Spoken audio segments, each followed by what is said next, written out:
Hey everyone, I'm Karen Walby Solomon, and welcome to What's IGN Crushing On, IGN Africa's official entertainment podcast.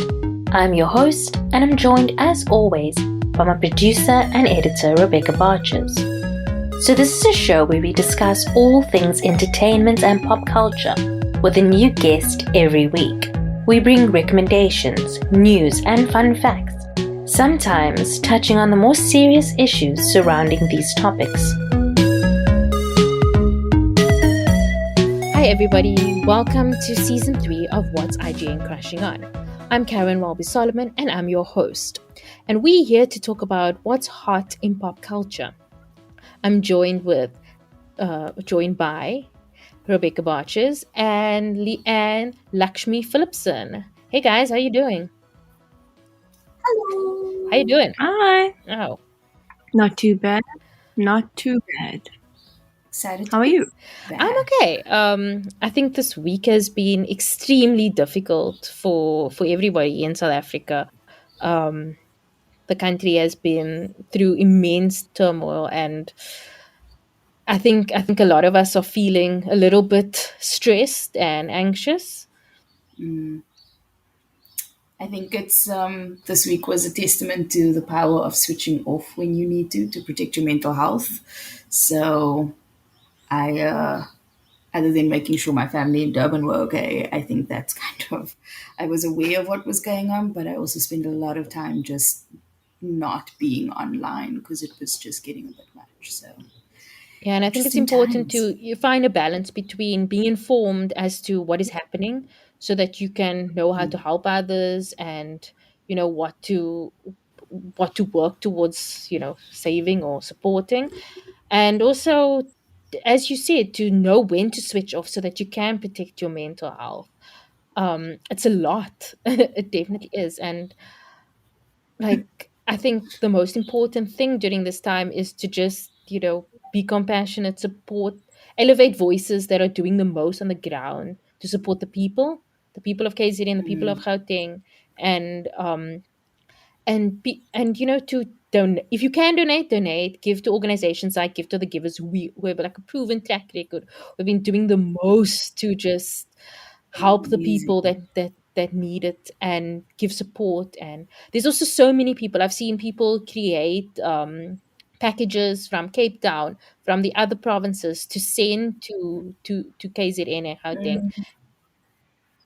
Like people hiring full on trucks so that they can load Yeah. it and help out. And I think I think that's always what's incredible is as much as there is a lot of distraction and whatever, South Africans come together when we have to. We pull together when we have to, and so that's been nice to Mm. see towards the end of this week. It was something to at least end on a Yeah, slightly and positive note. just gotta hope that things get better. I mean, for various reasons. But yeah, like I've also had a pretty tough week personally. Those who follow me on social media know that my sister is in a hospital, and we're just hoping for the best. Um, but yeah, like the one thing that has sort of, I'm not going to say quell, but a positive thing for South Africans was that Tusim Mbudu, the star of the Underground Railroad, was nominated for a Television's Critics Association Award. And I love Critics Awards because I feel like, it's like they very much, it's people that watch the shows. Like there's people that are like, well, making the effort. Unlike other award shows where people just nominate who everyone else nominate, or they don't necessarily make the time. And the TCAs also, what they do is they don't separate the categories into genders. So like if you nominated for best dramatic performances, males and females in that category. And she was one of the few that made it in. Oh, that's really So cool. I thought that was pretty amazing, even though she was snubbed for an Emmy award, which I mean, Emily in Paris made the Emmys, and like I don't understand it. But she made one. They made because that series was nominated earlier in the year as well, right? talking Also about Emily in in the Paris, comedy I was nominated category. for a Golden Globe. Yes, and I was so confused because I watched it because I love trashy things every now and then. Not not worth a nomination. It's so mediocre. I don't know why it would be nominated as a I comedy. Do people think it's trying to be satire? Like that was my question watching it. Like this is the only explanation I can think of. Do people think that her being a dumb American I is don't know if trying it's to just be like a satire? lot of people watched it. I don't know if that's why, because I mean it was very popular. So I don't know if maybe that. But what I mean is like I'm very disappointed that I didn't watch it, so I can't comment on the quality of it. But I'm very disappointed that Superstore didn't get a nomination for its final the COVID season. It was so brilliant. I haven't seen the Guys, COVID it was season like yet. No spoiler. imagine like a big No shop spoiler. in the middle, like during COVID, and like just pure comedy. Like the character that you think will be the first person to get COVID, and like them telling people in the shops to put their masks up, and like the way that they're dealing with it. It was just so brilliantly done that I was like so sad. Is this a reality TV show? What is this? No, it's a comedy Oh, series. You should watch it, Rebecca. You would love it. Actually, like what put is? this Could you down. tell me what's it Superstore. called? Superstore. Superstore. Yeah. Okay, not a docu series. Not a. Okay, it's No, just it's like a. a Okay, pure comedy. It is okay. no, About the you would pandemic. That seems a little tone deaf, or no? no, it's like it's actually like it's really what people in a shop would Would be experience. going through. Yeah, because they are I the think, people that have to be working during COVID. Yeah, yeah, yeah. Essential workers. but So, I so think from the beginning, Superstore was really good at doing that because although it was a comedy, it chose to address very serious issues. So mm, like, but in a very comedic Mm. way, yeah, but in a way that still provoked thought. So, like, I think it's the end of season four, season five, where Mateo gets taken away by ICE because mm, it deals with immigration issues in America. And like, there's heart rending moments, but like, mostly it's just complete fun and ridiculousness. But then the way they handle serious topics is, yeah, it's a is very way skillfully like done. like how blue collar people are in America. Like that is how it is. Like people, you are in your 30s and you live with a roommate because you work in a store. Like it's not like Yeah. in other shows where like the person will work in like a normal shop, like they are shop assistant, but they live in like this huge ass two Yeah. bedroom apartment. But Yeah. like so it's very realistic, and it's very like it deals with issues that people like that would deal with, but also shows that just because your life is in six figure rich person doesn't mean that you don't have good times, you don't fall in love, you don't have Mm. funny moments with your colleagues. So it's Yeah. it's There's it's always really a really well story. done. But yeah, I feel like that should have been nominated. I'm not saying in Emily in Paris's place. As I said, I've never watched it. It could be really good, and just everybody else is wrong. But yeah, I was sad about that. I was sad about Tusum Voodoo not getting her nomination. There were lots that I was happy with, and I've probably spoken about it. I wish that Zoe's Extraordinary Playlist had gotten more nominations. Yep. Um, I don't understand Hamilton. So I love Hamilton, but Never seen Hamilton it. is a play that they put on Disney Plus, and now people are getting nominated for acting awards. So they didn't put the What? play on for it to be filmed. The play was, I mean, Yeah. they did, but I mean, it was a play on Broadway, and then now people are getting nominated for this play they did 3 years ago, and I'm like, Oh because gosh. like best like TV movie. I'm like, no, guys, you won your Tony Yeah. Awards for But this. it wasn't created specifically for TV, so should it be falling in that category? I don't know how this works, and I am confused, and I don't think it's right because I feel like other people could have been nominated in their place, and Someone Mm. explain. I and mean, though props for those that did get nominated that we were expecting. So like Mayor of Easttown, The mm, Crown, Queen's Gambit, super chuffed about that one. I may destroy Um, you. Best show I watched last year, hands down. Not even gonna. I Still haven't seen that. yeah, me either. I, that I was very happy about. My bae Conan O'Brien got a nomination My bae. against Trevor Noah, and I don't know. I mean, it's deserved. I mean, you know what I mean? Yeah, Like, Conan should be the one nominated. He's been Exactly. in it for decades, Shame. that young man. The young man. And yeah, and like the Britney series was nominated. So I don't know if you guys saw her Instagram post that she posted last night, late last night, after I told you No. guys what. I mean, shots fired. She literally just came out for everyone, and it's so bizarre because I mean, other than this recent spate, she's generally used a social platform not to mention things like it's been Yeah, but free of any of the she hasn't drama had access to a social platform. So like that Oh she wow. sends like her pictures and her videos. captions to like a company, and they sort of like the conservative people go through it and say what she can say and what she can't say. Then they post it Wowzers. for her. But it seems like she's had access. So Rebecca, have you seen this? Can I read it out to you? No, yeah, tell me. So she posted this picture called "Take Me as I Am, or Kiss My Ass, Eat Shit, and Step on Legos." And you can see. Brittany! And then, for those of you who choose to criticize my dancing videos, look, I'm not going to be performing on any stages anytime soon with my dad handling what I wear, say, do, or think. I've done that for the Oof. past 13 years. I'd much rather share Oh, videos, girl. yes, from my living room, instead of on stage in Vegas, where some people were so far gone they couldn't even shake my hand and ended up getting a contact high from weed all the time, which I didn't mind, but it would have been nice to be able to go to the mother effing spa. And no, I'm not going to put on heavy makeup and try on stage again and not be able to do the real deal with remixes of my songs for years and begging to put my new music in my show for my fans. So I quit. I don't like that my sister showed up at the award shows and performed my songs to remixes. My so-called support systems hurt me deeply. This conservatorship killed my dreams. So all I have is hope, and hope is the only thing in this world that is very hard to kill. Yet people still try. I didn't like the way the documentaries bring up humiliating moments from my past. I'm way past all that, and I've been for a long time. And for women who say it's weird, okay, then she goes on about like people saying it's weird that she believes in fairy tales, but it's just like it's Okay. like it's like shame. Like, can you imagine how much pent up rage she must have in her? Yeah. Because that's a lot 13 years, for one she statement. said.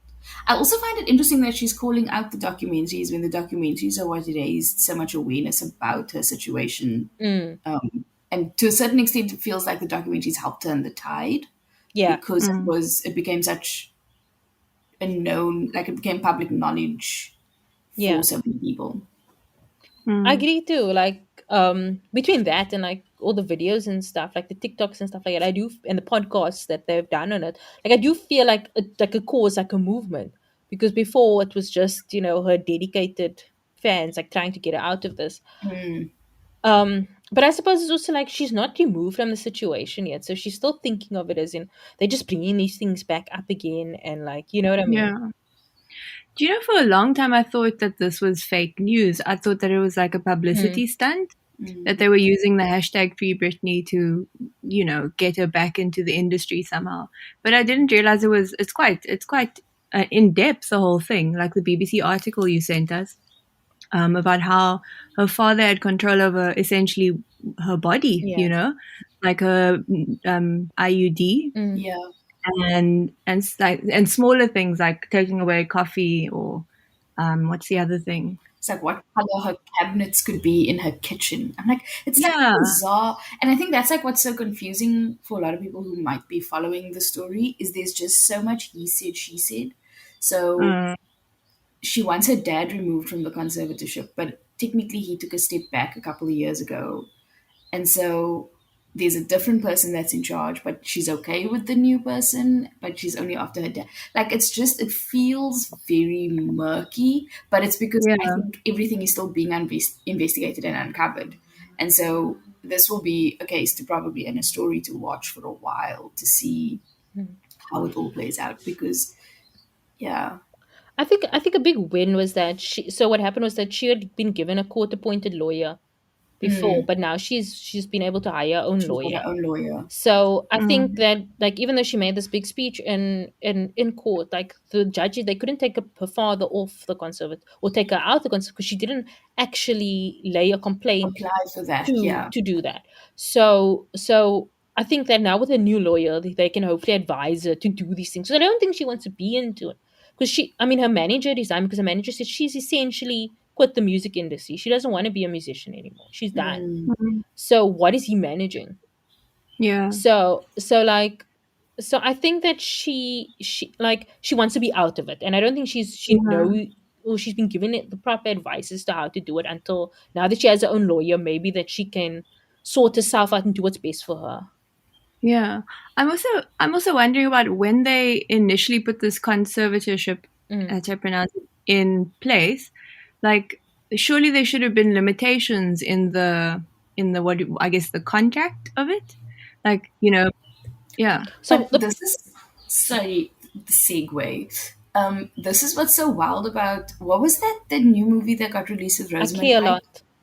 I Care a Lot. And like, I think that's the first time I understood how messed up the American, I don't know if we're allowed to swear on this podcast, how fucked up I the think we American are. system is.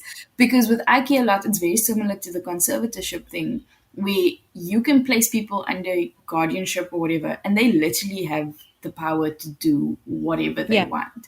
Like the that's a California lack law. of oversight. Yeah, the lack of oversight in those things is part of the Yeah. problem because there aren't enough people to oversee what's Yeah, happening. Are people following the rules? Are they doing what they're Yeah. supposed to do? And so you can kind of get away with yeah, with being anything. abusive or taking advantage of a situation. So the conservative law basically says that you aren't in the right mind to make decisions for yourself. So they're giving up the decision to somebody else. So they Mm. it usually goes to older people who are like certainly like going through like dementia, that kind of thing.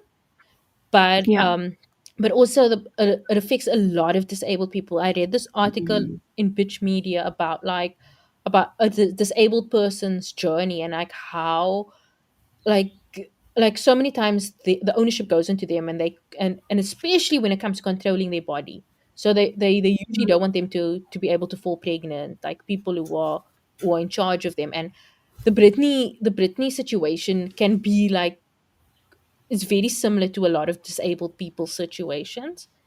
So it's Yeah. like reading articles by them, like it's opened my eyes, especially in California where this law is so right. But I mean, I'm sure it's in other places in America as well. But I know that and yeah, that's a problem that a lot of them they are saying with the Free Britney movement is that why are people given so much control over you? It shouldn't be okay. Yeah. And that's my question about this thing of limitation. So surely by the age of 18 is one limitation, then the conservatorship should be over. Or at a certain point when she's done a medical check, a mental health check, at that point you are no longer needed as a conservator. You know what I Yeah, mean? Like, that's what I mean by limitations. there should be How an do you endpoint. create a law? Yeah, how you find with the law, and how you find with implementing a law that doesn't have a cutoff? Because then But it just seems like a willy-nilly thing. what she also said was that they manipulate their way around it. So they will make her go to a therapist every day, and she'll be so ragged from that it would seem as if she's not in a good state of mind. So it's like the way that they manipulate. The thing is, like, once you have money and power, and I mean, and what makes it worse is her money and her power. There's a lot you can do.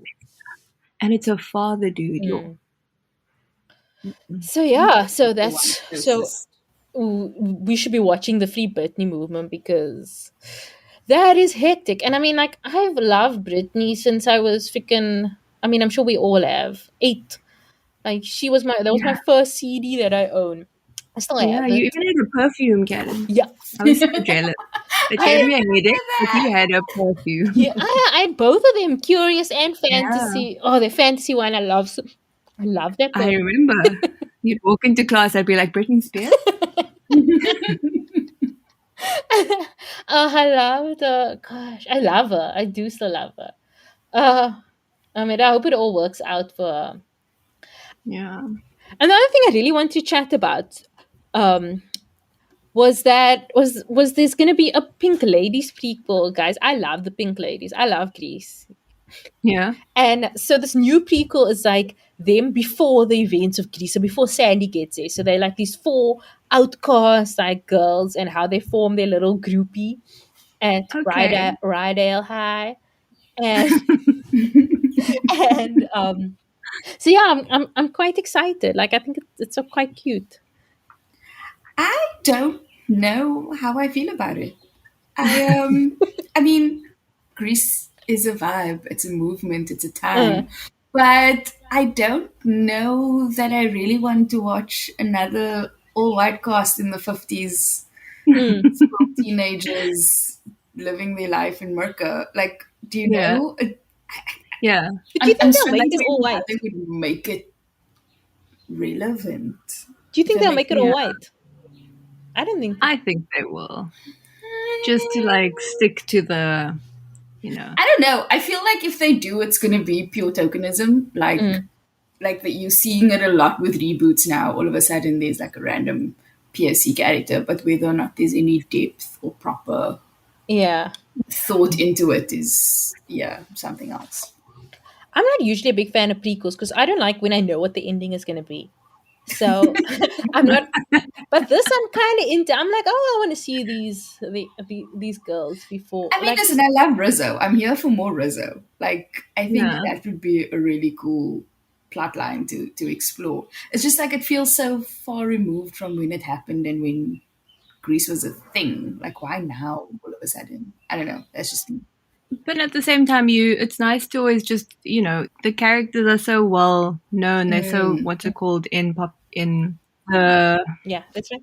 I don't know, in the zeitgeist, in the minds of people, that like, I think gotcha. regardless of age, it's still it's a story about Mm, friendship, So you this know. is going to sound weird, but I was chatting to Rebecca about this earlier, and I was saying what's weird about it is so they were super fans of Greece, and there are all these fan theories, and I'm very interested to know how the prequels impact the fan theories because I know there was also going to be a prequel movie called Summer Lovin' it's still that was coming going out. to be made, and but the theory of like Greece is Sandy's dead.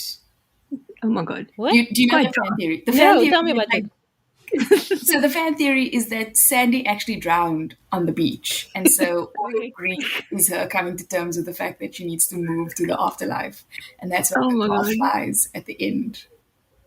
But like, that's a very boring way to move to the to the afterlife. I don't want to have to go to school in my purgatory. Yeah. Dude, I don't understand Go it. to I'm just telling lessons. you the weird theories I heard of, and so I find it fascinating because I'm like, oh, these people are now going to have to like change their canon and their theories because of the prequels. Oh, because Sandy's essentially not involved Mm. in this bit. So how Oh do the well, pink maybe lady? not. Yeah, you're right. Yeah, I was never a big Sandy fan, so I'm like, I'm cool with that. I feel like the other characters are richer enough that we don't need a Sandy. Like I'm Yeah. not as interested in Summer Loving. I'm like, I don't care about this. But I want the Pink Ladies. I really like the Carrie Diaries, the prequel to Sex and the City. Like I found that Mm. so fun. I love the kind of teen version of it, how she met the four ladies or whatever. And so like for me I'm kind of interested in that, like how they form the Pink Ladies, but less interested in seeing Danny and Sandy again. Like, Yeah. I don't care what happened to you guys, I'm sorry. I don't. I'm here for the gal power. Yeah, I'm here for the gal pals. um but yeah, this when we come back we have a great chat with Kim Engelbrecht, who is What? starring. Yes. Finally! Yeah, So, gosh. Karen, tell us how it feels to have achieved your lifelong goal of interviewing Kim Engelbrecht after I only love two how years Leanne asked that of question. film. Yeah, she's got a fake mic in front of her face now when she asked that Tell us how it question. feels, Karen. Oh my gosh. It feels amazing. No, Kim was really lovely. She's extremely down to earth. Like, I mean, most of the people we've interviewed have been extremely down to earth. Um, Mm. but she was really lovely, and she's really excited for Reyka. Like, it's you can. I haven't seen it yet, but it seems like with those British crime dramas, like Broadchurch type vibes, Mm. and it seems like that's what it's like sort of based on, and it seems quite interesting, and she's very interested in it. So it was Yeah. amazing to chat to someone like that is really passionate about what they do. um Yeah. But obviously, I was really nervous, and before the time, and I had to pep talk myself because I was like, this is what if I mess this up, and even tweeted, I'm like, I'm gonna mess this up because I've been wanting this for so long. And she was just like, "Hey, girl, what up?" And I'm like, but also as I was listening to the interview again, like you can hear how comfortable I start getting by like how my accent starts dropping. Like in the beginning, I'm like, Reyka. "Hello, how are you?" And in the end, I'm like, "Yeah, okay, so that's what I." Oh my god, that's In funny. the beginning, I sounded like a newsboy in like London in the early like Yeah, please, 1800s. sir. Yeah, Yeah, good day, sir. a little bit Can twist I interest character. you Yeah. in? And then by the end, it's just like, yeah, okay. But also, she also understood my love for Ben Barnes, which, guys, she was like, I asked her, like, who's your celebrity crush? And then she's Is like, this who's all you yours? need to And buy I'm like, do you know people? Ben Barnes? Yeah, I was like, do you know Ben Barnes? And Yeah. she's like, yeah, of course. Watch his videos of him singing on Yeah. Instagram. And I'm like, girl. Immediate bond. Yeah. Immediate besties. Here's our chat with Kim Engelbrecht.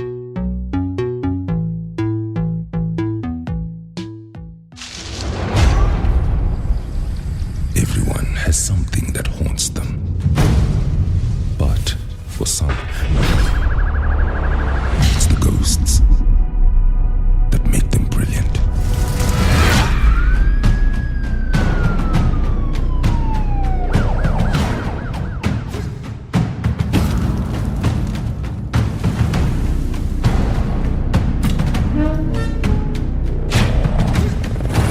He's a ghost. Reyka, don't let him haunt you. This is Reyka Gama, Kwadungezo Police. I would like to officially confirm that the Canefield murders is a serial killer. My love, I made you.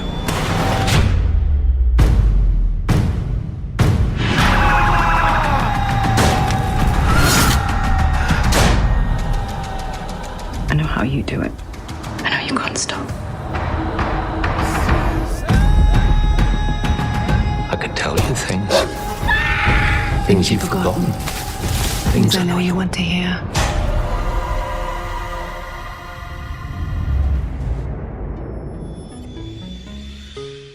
Recording in progress. Do you find like American accents easy? No. I think it's all tough. I think anything that you really want to be good at is going to be tough because you want to be good. Yeah. So you want to stand out or do it really well, or Yeah. it's important.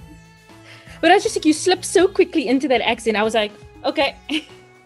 Because I've just heard it now. Like I've just heard it now. So So how are you? Like, how has things been for you?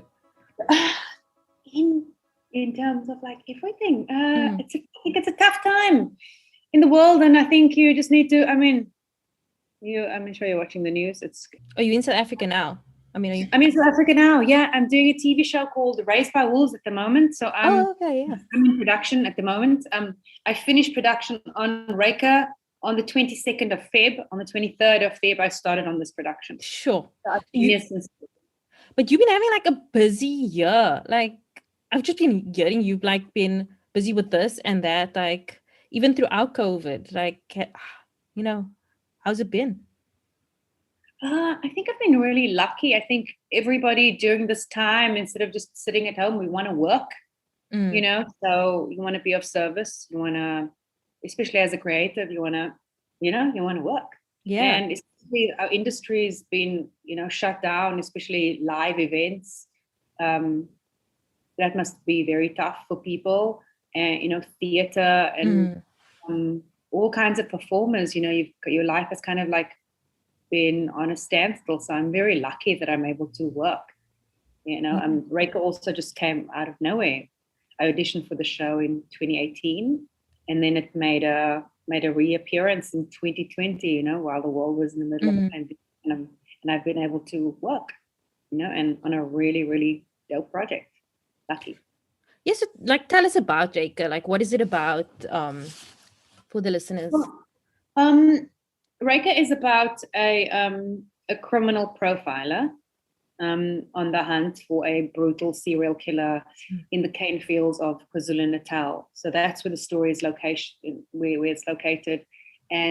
But so it's not only an investigative piece, it's also a story about a female trying to deal with her past burdens.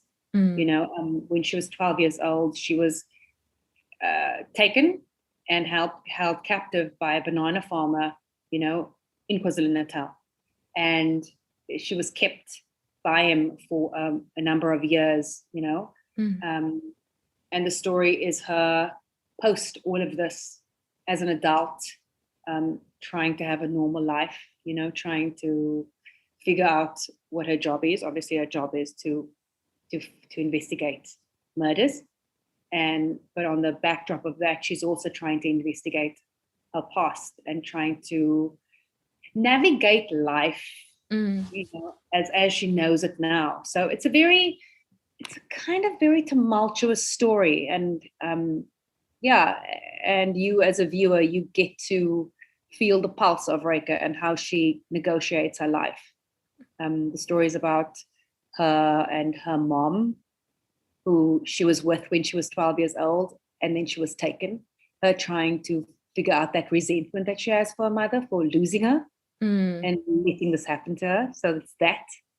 And then as you meet Reyka a little bit later on, you see that she has a daughter. So in this time, she had a daughter, and her trying to have a relationship with a daughter who is the same age as she was when she was taken. And this weird stifling relationship she has with the daughter, because it's very unhealthy. And then also her being in KwaZulu-Natal, Spielman is making a reappearance in her life, who was the banana farmer that took her, and how she kind of weasels her way into being around him again. This strange relationship that she's had with this person it's kind of been like a pull and a draw and an obsession for her, which is highly unhealthy, and it really makes her feel a lot of shame, because everybody knows what she's gone through. Everybody at the department, everybody in the police knows who Reyka is, what happened to her. There's a highly publicized story when she was 12, and then 13, 14, 15, 16, and then her being released was a story everybody knows. So it's her trying to have a normal life, and everybody knows the past, and trying to be a strong member of community and to be of service as a cop. And then also just trying to be a woman and trying to deal with all of these weird things that has happened to her. So it's her on the precipice of starting a new beginning in her life, wanting to start over, trying to fix everything, trying to fix her relationships, just trying to sort things out. And then there's this other side of her that just has this yearning and this need and this obsession to want to go back in her past and figure things out. And this natural curiosity that she has, which I think also just makes her feel very ashamed. And that's the very interesting thing about Reyka, is that she's kind of ashamed of who she is and this weird love that she has for the person that took her. Yeah. So what attracted you to this? So all of this, Aaron, like all of it, like all this whole story. Like you often get a script and it's one thing, and it's one person existing in one world. This is Reyka trying to exist in multiple worlds, as we do as human beings. We are not just one thing, we are multifaceted. And then on top of that, she's a female, and she still wants to be beautiful and liked and accessible, and her trying to be on the inside of certain things, even having like a normal friendship. She's kind of just a strange, awkward human being. And then she's also highly intelligent. She is a master of her craft. She knows exactly what she's doing. She's been studying this. She studied this abroad. She studied this in South Africa. She's on the highest level in terms of her career, and she fails as a human being. She fails in the world. She can't even have a conversation with a child. So, and working with the rest of the cast, like, what was that like? I mean, there are just so many lovely people that I can mention in the show. I've actually got everybody's names like right in front of me. it's important that everybody gets, because they're just such incredible performers. You've got Ian Glenn, obviously, who plays Spillman. You have Anna Mart van der Merwe, who plays Elsa, who's Reyka's mom. You've got Hector, who's played by Hamilton Dlamini, who's the brigadier, the head of the station. Then you've got Tanda Tabete, who plays Nandi, who's like a A-type cop who does the right thing. You have Portia, who's played by Nokutula Ledwaba. Everybody knows her. She's incredible. And then you have the rest of her team, in her detective force. Samuel Sosanka and Tana, played by Gerald Stein, Leander Reddy, who everybody knows, and Samuel, who is played by Mabuza Somalani. And then there are other characters also that make their way into the story. You've got Desmond Dube, who is incredible in his role. Kenneth Nkosi, who's marvelous. Ian Roberts, who is the head of another storyline in the show. His wife is played by Fiona Ramsey. And then also we have... God, this is stacked. My gosh. Yeah, Jessica Haynes. Just like wonderful actors. And then you've got the young team of actors as well in the show. There's young Reyka, and then there's also Thuli. So just an amalgamation of just wonderful people. Each one of these people can have their own show. Let's be honest. Then you're working with Ian Glenn, the wonderful Ian Glenn. All the way from Game of Thrones. In all of his splendor, comes and does the show. And just kills it. Like, he loves this character. No one else could play it the way that he's played it. Just the amount of empathy and just relatability that he brings, to Spielman is incredible. And there are other characters as well that you're going to meet. Kylie to Anthony Soda, who you meet in the first episode, and there are other characters as well. And this in itself is it's an investigation piece. It's an investigative piece. So that everybody in the show is important. Yeah. It's also that. It's her trying to figure out the mystery. And trying to find a killer, because every second counts. Every second counts for her, So the role seems like very deep there, and like obviously a lot to do with trauma. So how difficult was it leaving it behind? Because I can imagine how much that must have played the prep for the role, all of that kind of stuff. Yeah, I think I've been very lucky that, like we said, the world is at a standstill. So it's almost like your brain gets to calm down a little bit, and you can think only of the work. And Rowan Dixon, our writer, Serena Cullen, our producer. You've got Harriet from the head of Quizzical Productions. You've got all these wonderful people that are there for you. And then our directors, Cian Thuli and Catherine Cook, there for you every step of the way. They love the material. They know exactly who the characters are. They help you mold and make this character good. And Serena Cullen, the producer, who has been trying to make the show for many years, I think that Rowan wrote this piece probably 15 years ago. And then I think 12 years ago, it made it resurfaced again. And then he carried on trying to make it happen, obviously with different drafts, as time went on. Everybody was very invested and everybody knew the material, and they were open, and everybody had their own analogies of who Reyka was. Everybody had a story Bible of what she was about. And the wonderful thing about, if you have a multifaceted character, everybody that she comes in contact with in the show becomes multi-layered as well. Nobody's one-dimensional in the show. Everybody has a little bit of a past, and everybody's so interesting. They're so interesting to watch. And it was very interesting for me to work with them too, because I would also just be taken in by great performances. You can see people when you're acting with somebody and you're like, oh, wow, they're just giving it everything. They just killed that scene, and you can just feel it. I think Jack Devnaran is also in the show, and he was with me on Isadingo, and just me watching him and seeing him in a different location, in a different atmosphere, and him playing a different character. That was also really cool for me. So I'm working with my peers, people that I love and admire, and then new people that I've also met along the way, and I really admire their work, and yeah, and I loved it. I guess. So you've been acting since you were like 12. I've heard. Um, Yeah. so like, was this always the plan for you? Or like, no, as a kid, you were like, this, I want to be an actor, or is this something that you sort of like fell into? I think my past is like pretty modest, and your upbringing is pretty modest. It's not like, oh my god, I want to be a star.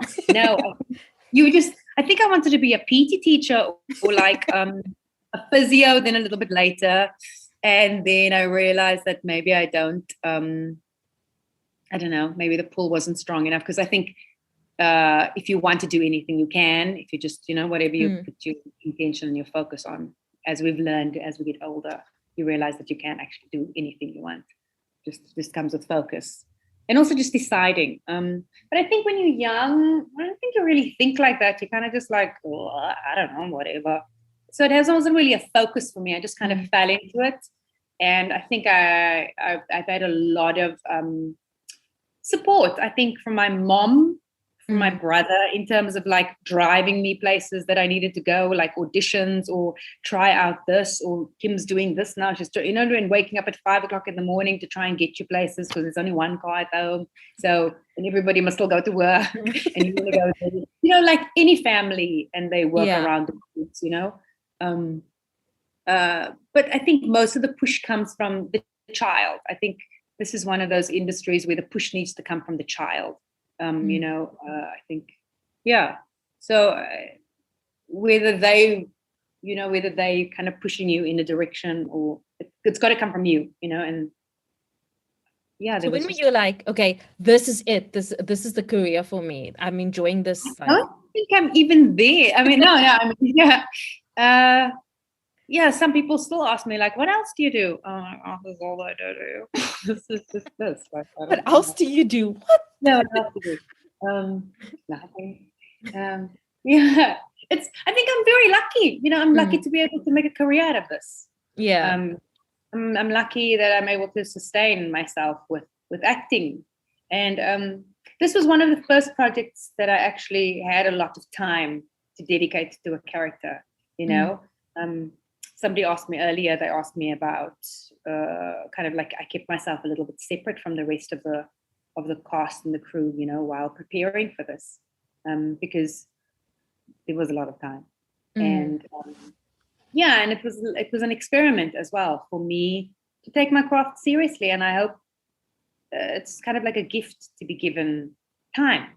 I often don't have a lot of time. I'm from the soapy world. Yeah. So that you've got to like arrive, you do makeup for 5 seconds, and then then you're in the hair chair, then you're in the makeup chair, then you're going over lines, and then you're shooting something. And sometimes I remember within the soapy feel, something current would happen on the day, and they're like, okay, here's yellow pages, and you have to learn this like in seconds, and then we're shooting this by the end of the by the end of the afternoon. And you kind of like, and it's a system that South Africa is very good at, the soapy world. We're very good at making, and I think that's very good at it. The joy of like this limited series thing. Like it's longer than a movie, but it's short enough that you can focus only on that, on that space. So it's amazing that that South Africa's moving in that direction now and doing more of that. But it also builds the soapy world, and the short form builds a hardworking kind of like go-getter kind of actor, and that same actor is going to be put on a different set, on an international set, or on this longer form like you were talking about, and they'll do well. They'll do well because they can work in any medium. Actually, it's so weird because I just spoke to like Nico Benaggio, and I just spoke to Neil Sanderlands, and they said exactly the same thing as you. They're like, South African soapy like trains you for the world. Like it does. It humbles you, and it's fun. And you get to work with like your friends every day. And it's a safe space. And and the South African audiences, they love it. They love, and it's nice when you get to feel the love, and it's nice. It's like you're part of something, You feel like you're always going to be known as Lolly. Oh, it's fine. But like, we were asking like on Twitter and stuff like that, like the first time people felt like represented on TV, and like majority of colored girls said, like either on Take Five or Lolly or one of those shows. Like, how do you feel about that? I feel like it's a big burden to put on somebody. No, not at all. I mean, I've been lucky. And it's so funny because I don't think you go out trying to represent anything. You just come of yourself, and it's not of my own doing, Lolly, and was written for me. This is also a brainchild of a great team of writers, that don't just make up a character. They sit and they think up something. They think up a storyline. They think up a world. So you're kind of part of a big collective. You just happen to be the actor that's talking that character at the time. So it's that, and then also I was very lucky to start my career on a show called Take Five on on SABC. If I'm okay to mention that, on that show. Where it was a youth development show, and it was about the world and South Africa and getting to meet people and getting to interview people and actually being trained how to ask questions and how to be genuinely interested in just people and having a natural curiosity for who people are and where they're from and and what South Africa is. I've been really lucky that I haven't really microwaved myself. I've had a chance to kind of like slowly develop in this industry, and this industry has been very kind to me. They've allowed me to do film, TV, theater. I've been lucky. I've been lucky that I'm able to. I'm busy reading this book called The Artist's Way, and you just want to figure out different sides of yourself as a creative, where you unfortunately you might be stuck in a job that you don't enjoy. I have the ability to express myself and different sides of myself, and the audience in South Africa or whoever audience I'm playing to is kind enough for me to do that. So we've also seen like a major shift in the industry in South Africa where colored people are getting a lot more media roles. I know that you've been established for a long time, but is this something that you've noticed as well? I think that just storytelling has changed. Storytelling is different, and it's more about the human experience rather than just a different area of South Africa. You know what I mean? Because we are moving away from that. We are a South Africa, right? We are an inclusive South Africa, and especially what's happening in the world at the moment, and also what's happening in South Africa. People need to be seen, and people need to be heard. And a story is a story because it's a human story. Everybody falls in love. Everybody has heartbreak. Everybody has a dream, and everybody has a goal. And those are the stories that must be told, We just happen to be located in, you know what I mean? I am South African. So therefore my story is South African. But it's still a human story, right? Yeah. And I think that's a wonderful thing that Reyka touches on. Reyka touches on somebody that feels that they partial, and somebody, her mom is Afrikaans, she describes in the show, and her dad is colored. So she's this mixed person in KwaZulu-Natal that has grown up in South Africa, but then studied abroad and then come back. She, you know what I mean? She has a daughter that's South African, and then she's got a mom that's kind of displaced, and she's got this past. So that in itself makes her a little bit of an outsider, feeling that she's part of something, but also on the outside. Oh, that's it could even be a metaphor for what South Africa is at the moment. We're not just one thing, we're many things.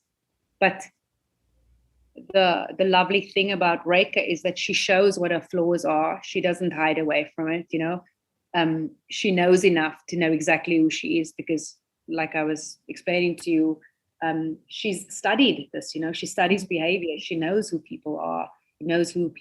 She knows she's a PhD student, so she understands the I don't know, the educated view on certain things. But sometimes things are not always explained by education or whatever. Sometimes certain things are irrational. They just felt in the heart and they're unexplainable. I don't know if I'm answering your question. I'm saying a lot of things. But I just wanted to ask you, like you said some time.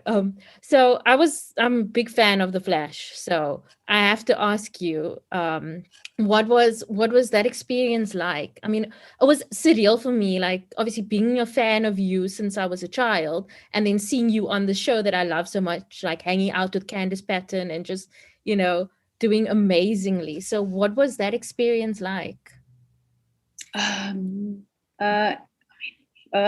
Incredible. I mean, I remember auditioning for it, and then like 5 seconds later I had it, and then next moment I was trying to figure out how I was going to get to Vancouver, and then getting my visa and realizing that I was going to work. I become in when it comes to exciting things, I tend to react in the opposite way. So sometimes when things are really exciting, I just go really quiet and chilled, and so that's basically how I am when I got there.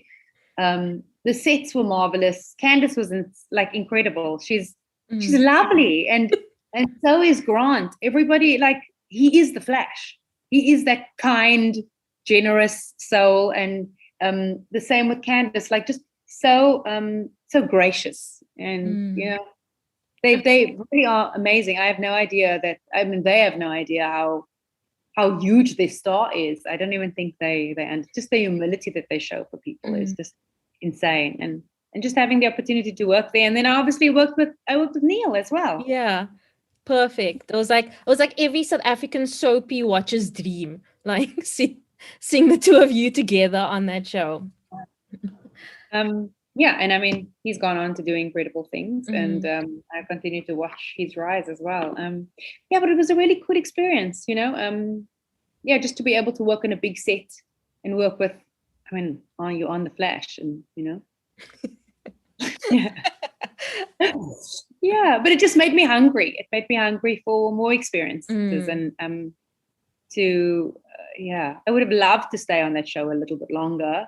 As I would have loved to stay on Esadingo a little bit longer, as you just want to stay on everything a little bit longer, I love every experience that I'm in when I'm in it, and then it's the nature of of the way that we work, where you do a short stint on something and then you move on to the next thing, and some people like staying places for longer, but it's just a different kind of different strokes, I guess, and sometimes the work or the job comes to an end, and then you move into the next thing. Okay, so this is the question we ask everybody, but like, who is your first celebrity crush? Jean-Claude Van Damme. That was so quick. You had that at the tip of your tongue. The truth, like, I had a poster of him. I did. I watched all of his stuff. I just thought he was cool. He had muscles and he could do the splits, and he could fight, and he was an action hero. I think that's what I enjoyed. Yeah. Now I think it's a little bit different. I like Benedict Cumberbatch. Oh, that's interesting. Yeah. Colin Firth. Okay, no. That I understand completely. Colin Firth will forever be my favorite. Like, I can't. Really? Can't deal. Like, that man could be 100 years old and I would still be like, any day. Yeah, Harrison Ford. Yeah, him too.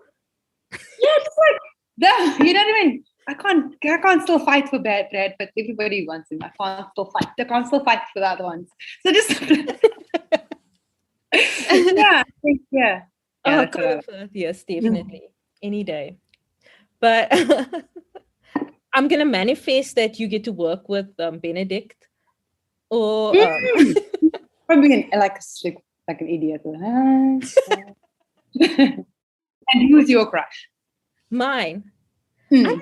I don't know. Ben Barnes. You know Ben Barnes? Yeah, I think he's Bimba. cool. Oh my gosh. Follow him on Instagram, obviously, and listen Yeah, to of him course. His singing. songs. And he also transforms really nicely. I Mm. love how he just becomes different characters, and you won't expect it from him. You know what I mean? And he does, like, he can look like the nicest guy ever, but when he like turns into that villain, you're like who is this? Oh, he's my number one. Like, really? Oh yeah, Yeah. he's very charming. He's very Mm. charming. So that's your vibe. Yeah, he's very charming, very dapper, and yeah, he just seems like an all-round nice guy, I guess. Yeah. But I also like Colin Firth. Like that, he's Mr. Darcy vibes is very much that same kind of like British. All of them all my crushes have that sort of like Britishish vibe about them. Like there's something unique about them, right? Yeah. But Kim, thank you so much.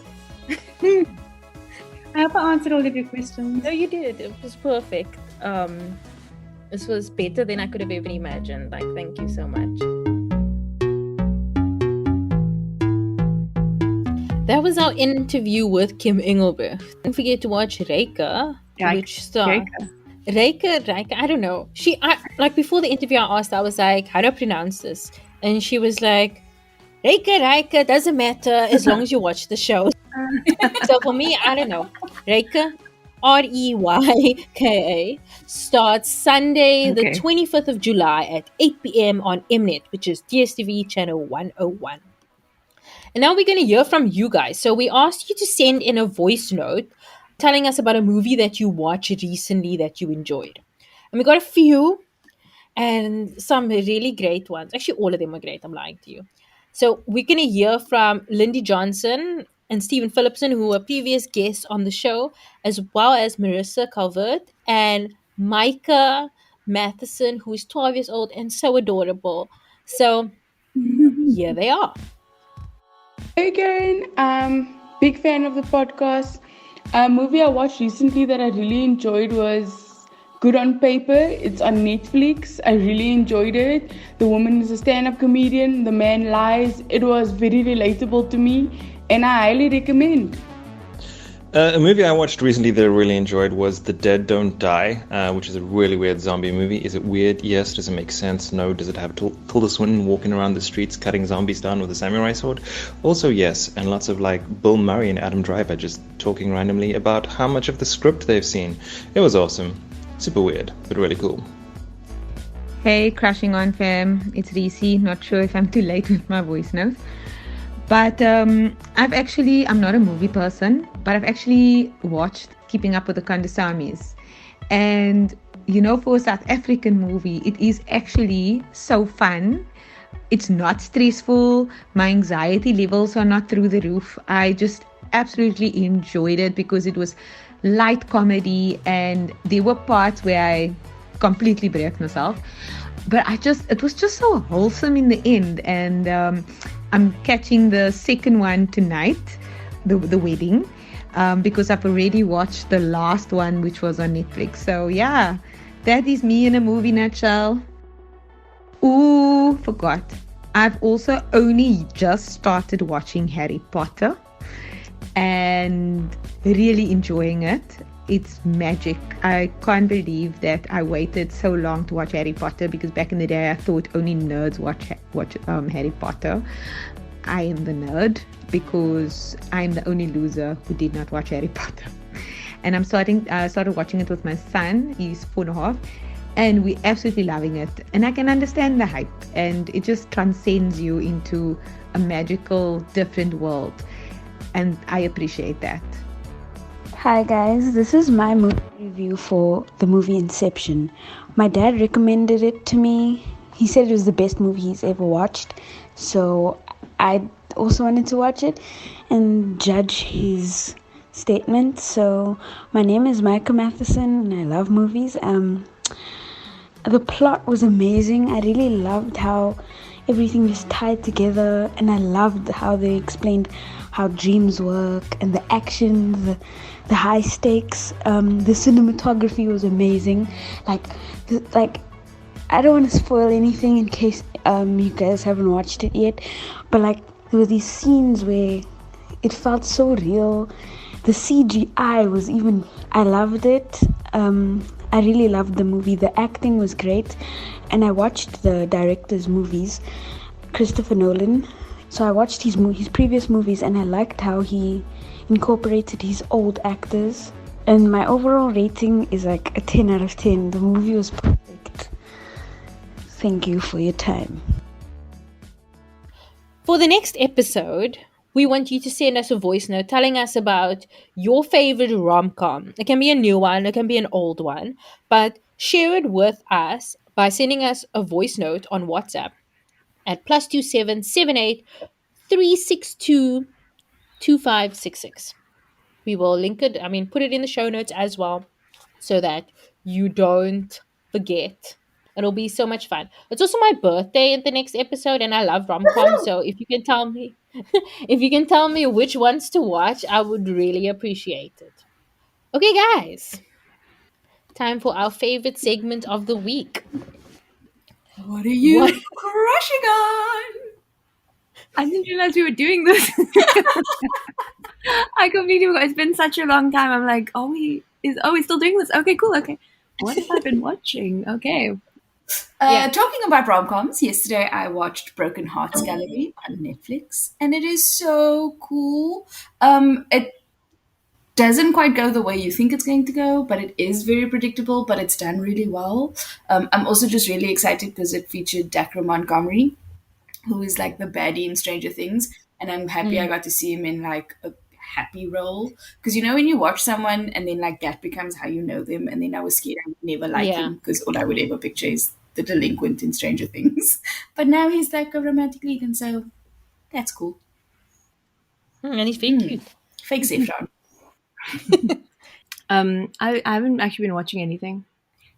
But what I have been keeping up to, I haven't. But what I have been keeping up with the news of the Anthony Bourdain documentary, and how they, especially the specific part about how they've used AI to recreate part of an email, Yes. and how it's like there was like this whole debate on the ethics of it, which I find, yeah, I mean, it's cool. It's his story. He's a quite a character, but the topic of that ethical, the whole debate has been keeping me interested. It is quite hectic. Well, for me, I'm the opposite of you. I've just been like watching everything. But and it was actually very hard to choose which one to pick. But I'm gonna go with freaking season 2 of Never Ever Ever. Oh, yeah. my Oh, God. your tweets. You guys know that I have like a very strict watching schedule, and when something comes out, it usually goes to the back of the queue. Like I'm like, I'll watch that when I get to it. I'm gonna watch these others that came before, that's been standing in the Sasa line long before you. And like, but Never Ever season 2 came out, I'm like, guys, I can't watch anything else. Yeah. And like, I watched it all in one day, and I loved it. I felt like, if possible, better than season 1. Like all the criticisms from season 1, I feel like they took that and they made the show even better. Nice. The characters had more depth. It was so freaking funny. Like, I wish I could just hang out in the writer's room to just think, to see how they think, because I laughed out loud so many times, and it had so much heart. Like I was crying, I was laughing, and it was just such a good time, and it makes me so happy. And like immediately after watching it, I missed it. I was like, I feel like watching it again. That's how much I enjoyed it. And I don't know when last I watched something like that. Like I enjoy a lot of stuff that I watch, but I don't know when last I'm like, I immediately want to watch it again. Everything. And no, can't deal. Never Ever Ever season 2, brilliant. Amazing. I've only seen the first like 2 episodes. I'm trying to like space out my watching, because I normally we just binge stuff and then you're like, damn it. So I'm trying to like pace myself with the stuff that's coming. I'm watching a lot of movies, so we kind of trying to keep series for the week, and then on weekends we tend to do like a lot of movies. So I watched Fighting with My Family, which was really, really cool. And then Broken Hearts Gallery, which was amazing. So guys, thank you so much. It's so great to be back. We'll see you in 2 weeks' time again when we chat to another amazing person. We discuss what's been happening in pop culture, locally and internationally. Yeah. You can find, like, do you guys want to say where they can find you online? Yeah. Sure. Okay. Okay. You can watch my wine diaries on Instagram. Like, that's all I do is Oh, wine. interesting. While you wait, me you can find at Karen Welby on Instagram, at Karen Welbys with an S on Twitter, and sign up for my newsletter, Wilder Streams, at wilderstreams.substack.com. The podcast can be found at Crushing On Pod on Twitter, Instagram, and Facebook, at What's IGN Crushing On YouTube.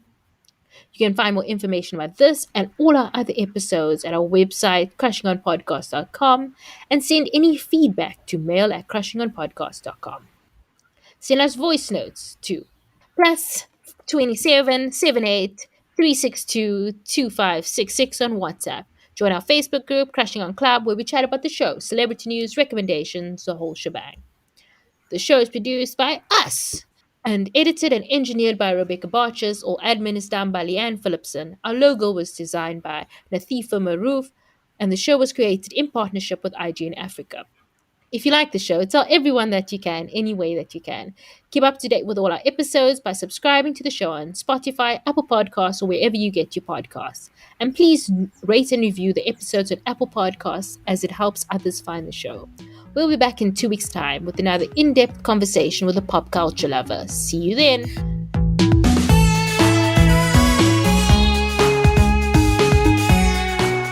The podcast can be found at Crushing On Pod on Twitter, Instagram, and Facebook. You can find more information about this and all our other episodes at our website, crushingonpodcast.com, and send any feedback to crushingonpod@gmail.com. Join our Facebook group, Crushing On Club, where we chat about the show, celebrity news, recommendations, the whole shebang. Let us know what you think about what was discussed in this week's episode by sending us a voice note or email to crushingonpod@gmail.com. The show is produced by me, Karen, and Rebecca Barches. The show is edited and engineered by Rebecca Barches. Our logo was designed by Nathifa Maroof. And the show was created in partnership with IGN Africa. If you like the show, tell everyone that you can, any way that you can. Keep up to date with all our episodes by subscribing to the show on Spotify, Apple Podcasts, or wherever you get your podcasts. And please rate and review the episodes on Apple Podcasts, as it helps others find the show. We'll be back next week with another in-depth conversation with a pop culture lover. See you then!